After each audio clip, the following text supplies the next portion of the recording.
اعوذ باللہ من الشیطان الرجیم۔ پناہ مانگتا ہوں میں اللہ کی شیطان مردود سے۔ بسم اللہ الرحمن الرحیم۔ شروع اللہ کے نام سے جو بڑا مہربان نہایت رحم والا ہے۔ دا باٹم لائن کے ناظرین کرام، السلام علیکم۔ محترم ناظرین، ہم اپنی آج کی ویڈیو میں حضرت خواجہ محمد حامد تونسوی رحمۃ اللہ علیہ اور ایک اونٹ سوار کا عجب قصہ آپ کے سامنے پیش کریں گے جو یقیناً آپ کے لیے دلچسپی کا باعث ہوگا۔ ناظرین کرام، حضرت خواجہ قمر الدین سیالوی رحمۃ اللہ علیہ نے فرمایا، میرے شیخ خواجہ محمد حامد تونسوی رحمۃ اللہ علیہ نے اپنے وصال کے بعد مجھے فرمایا، کون کہتا ہے ہم مر گئے ہیں؟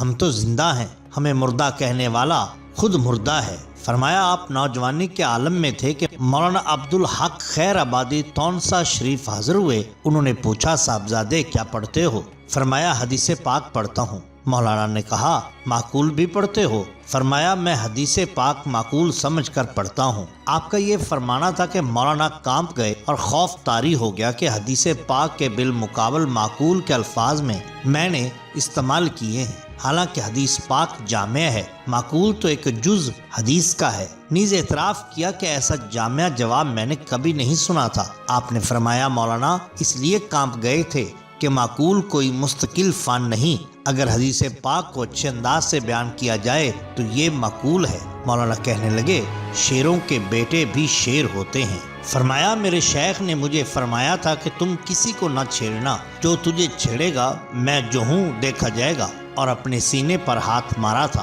فرمایا، میرے پیر کی ایک یہ بھی کرامت ہے کہ ایک مرتبہ آپ موٹر کار میں دہلی جا رہے تھے، راستے میں سامنے سے ایک لڑکا تیزی سے گزرا، ڈرائیور کے منہ سے افسوس کا کلمہ نکلا، لیکن آپ نے اپنے دونوں ہاتھوں کو سیدھا اوپر اٹھایا اور پڑھا، اللہ۔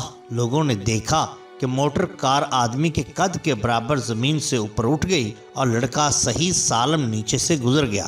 یہ کرامت دیکھ کر وہاں کے کئی لوگ مسلمان ہو گئے۔ ایک دفعہ آپ دہلی میں تشریف فرما تھے، وہابیوں نے مغرب کی اذان کہی، آپ نے فرمایا، ابھی سورج غروب نہیں ہوا۔ لوگوں نے عرض کیا، غریب نواز آفتاب غروب ہو چکا ہے، رات چھائی ہوئی ہے۔ فرمایا، نہیں، ابھی غروب نہیں ہوا۔ جب لوگ زیادہ آ گئے تو فرمایا، دیکھو دیواروں پر روشنی اور دھوپ پڑ رہی ہے۔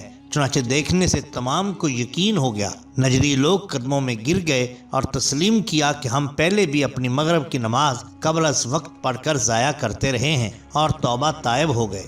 فرمایا کہ ایک بار ہم 30 آدمیوں نے میرے پیر روشن ضمیر کی کرامت دیکھی تھی۔ جب تونسا شریف جاتے ہوئے ہمیں پیاس کی شدت نے نڈھال کر دیا، ریگستانی علاقہ، گرمی کا موسم اور پانی کا کہیں نام و نشان نہ تھا۔ دور سے ایک اونٹ سوار دیکھا، اس کے پاس جا کر ہم نے پانی طلب کیا، کہنے لگا، میرے پاس تو پانی بالکل نہیں ہے۔ ہم نے کہا، ایک گلاس کے بدلے 5 روپے لے لے اور پانی دے دے، لیکن اس نے پانی رکھنے والی جھاری اوندھی کر کے دکھا دی کہ پانی ختم ہو چکا ہے۔ پھر بتایا، وہ دور جو درخت نظر آ رہا ہے اس کے پرے ایک ٹیلا ہے، امید ہے اس ٹیلے کے پاس پانی ہوگا، اگر وہاں نہ ہوا تو اتنا ہی آگے دور فاصلہ پر دوسرا ٹیلا آئے گا، وہاں ضرور پانی مل جائے گا، لیکن وہ کڑوا اور کھاری ہوگا۔ پہلے ٹیلے پر زور کے وقت ہم پہنچ گئے، لیکن وہاں پانی نہ پایا اور ساتھیوں نے آگے چلنے سے ہمت ہار۔ میں نے کہا، جس طرح بھی ہو سکا ضرور آگے چلیں گے۔ بلاخر چل دیے۔ دوسری جگہ شام کے وقت ہم پہنچے تو نہایت ہی کڑوا اور کھاری پانی ملا، کیونکہ گھوڑوں نے بھی منہ لگاتے ہی فوراً ہٹا لیے، بالکل پینے اور منہ لگانے کے قابل نہ تھا، گویا اس میں کئی گنا میگنیشیا حل کیا ہوا تھا۔ مجبوراً رات بسر کرنے کے لیے اس جگہ قیام کر دیا، کیونکہ اب رات بھی چھا چکی تھی اور سواریوں کو بھی چلنے کی طاقت نہ رہی تھی۔ فرماتے ہیں، میں نے بالکل ظاہراً اپنی آنکھوں سے دیکھا کہ میرے شیخ و مرشد رحمت اللہ علیہ ایک گڑوا دودھ کا ہاتھ میں لیے ہوئے تشریف لائے اور مجھے عطا فرمایا۔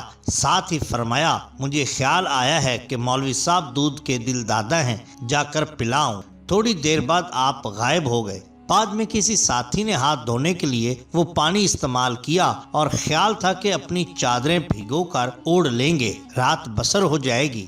شاید اسی خیال سے ہی اس ساتھی نے کلی کر لی۔ پانی کو شربت کی مانند میٹھا پایا۔ جب دوسروں کو بتایا تو پہلے تو کسی نے تسلیم نہ کیا، بار بار اصرار پر چکھا گیا تو واقعی میٹھا پایا، اب خود پیا اور گھوڑوں کو پلایا اور استعمال میں لائے۔ کڑوے پانی کو میٹھا بنایا اور جنگل بیاباں میں مایوسی کے عالم میں دودھ پلایا اور تمام ساتھیوں کو زیارت بھی کرائی۔ یہ ساری کرامات آنکھوں سے دیکھی۔ یقیناً یہ کرامات حضرت خواجہ حامد علی تونسوی رحمۃ اللہ علیہ کی جیتی جاگتی کرامتیں تھیں۔ حضرت خواجہ قمر الدین سیالوی رحمۃ اللہ علیہ اپنی پھوپھی صاحبہ کے ساتھ اپنے ایک سفر کا واقعہ بیان فرما رہے تھے کہ ایک اسٹیشن پر ریل گاڑی پر سوار ہونا تھا۔ جب ریل گاڑی پہنچی تو جلدی سے ایک خالی ڈبہ میں پھوپھی صاحبہ کو بٹھا کر دروازہ بند کر دیا تاکہ کوئی غیر آدمی داخل نہ ہو، کیونکہ وہ ڈبہ لیڈیز کا نہیں تھا۔ جب گاڑی دوسرے اسٹیشن پر ٹھہری تو کسی افسر کے ملازمین نے سامان وغیرہ اٹھایا ہوا تھا، دروازے کو دھکیلا۔ میں نے کہا مستورات کی وجہ سے دروازہ بند کر دیا ہے، کسی دوسرے ڈبے میں چلے جاؤ۔ یہ سن کر وہ کھڑے ہی تھے۔ ان کا افسر بما عملہ اور چند لواحقین کے آگے اور بڑے روب سے کہا دروازہ کھولو۔ میں نے کہا دروازہ نہیں کھولوں گا، تم کسی دوسرے ڈبے میں چلے جاؤ، یہاں مستورات ہیں۔ وہ بولا کمرہ عورتوں کا نہیں، انہیں لیڈیز ڈبہ میں لے جاؤ۔ اسے جواب دیا مستورات کا ایک ڈبہ سے اتارنا اور دوسرے میں لے جانا تکلیف دہ ہے، تم ہی کوئی دوسرا ڈبہ تلاش کر لو۔ اس طرح کی گفتگو میں گرما گرم بحث ہونے لگی۔ آپ نے فرمایا میں نے تہیہ کر لیا تھا کہ عزت کے معاملے میں مجھے لڑنا پڑا تو لڑوں گا۔ اتنے میں میرے پیر حضور غریب نواز حضرت خواجہ محمد حامد صاحب رحمۃ اللہ علیہ خود تشریف لائے۔ خدا کی قسم مجھے عالم بیداری میں دن دہاڑے ملے اور صورت بھی ظاہری تھی، اور فرمایا کیوں گھبرا گئے، یہ تو لیڈیز کا ڈبہ ہے۔ میں نے عرض کیا یا غریب نواز لیڈیز کا ڈبہ نہیں ہے۔ انہوں نے فرمایا دیکھو تو صحیح، لیڈیز کا ڈبہ ہے۔ جب میں نے دروازے پر دیکھا تو لیڈیز لکھا ہوا تھا، اور وہ آفیسر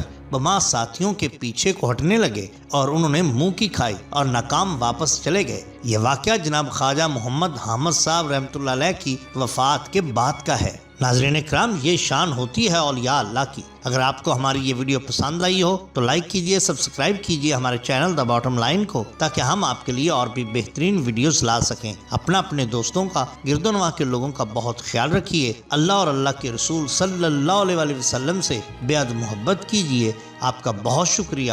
اللہ حافظ۔